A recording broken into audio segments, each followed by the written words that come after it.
जय जगन्नाथ। ओडिशा दिवस अवसर रे प्रत्येक ओडिशावासी एवं राज्य बाहर तथा विदेश रे रहुतबा प्रवासी ओडिया भाई भूणी मानू मोर अभिनंदन और शुभेच्छा। महाप्रभु श्री जगन्नाथों आशीर्वाद रे ओडिशा आज एक स्वतंत्र राज्य भाव 90टी गौरवमय वर्ष अतिबाहित करी विकास पथरे आगे चली। भाषा भित्तिरे प्रथम स्वतंत्र राज्य होबार गौरव हासिल करिछि आम ओडिशा। एभली उपलब्धि हासिल पाई आमर बरपुत्र माने अनेक संघर्ष करथिले। एही अवसर रे समानक प्रति मोर भक्तिपूत श्रद्धांजलि अर्पण करुछि। ओडिया जाति तार भाषा साहित्य और संस्कृति पाई सबुबले निजर अस्मिता को अनुभव करि आसिछि।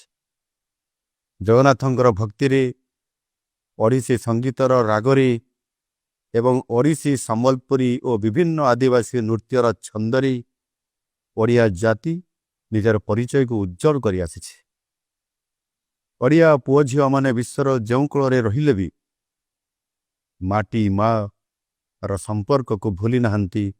विदेश माटी रे ओडिया पर्व पर्वाणी पालन करी ओडिया खाद्यर बास्नारे निजको हजाई दे निजर मौलिक सत्ता सहित जोड़ी हो रही। 90 वर्षर लंबा यात्रा अनेक घात प्रतिघात दे ओडिशा आज विकास यात्रार एक उत्साहजनक मोड़ पहुंची। एक नुआ आशा नुआ भरोसा और विश्वासर सहित एक नुआ इतिहास लिखा अग्रसर होइछि। आगामी 10 वर्ष स्वतंत्र ओडिशा तार 100 वर्ष पूरण करिवो।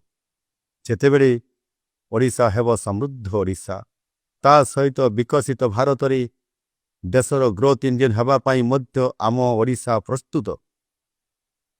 एही 10 वर्ष प्रत्येक ओडियांक पाई संकल्पर वर्ष हेउ। आसंतु आमे समस्ते प्रत्येक ओडिया जोंठी रहिले भी समृद्ध ओडिशा गठनर लक्ष्य पूरण पाई प्रतिबद्ध होई काम करि चलिबा। वंदे उत्कल जननी।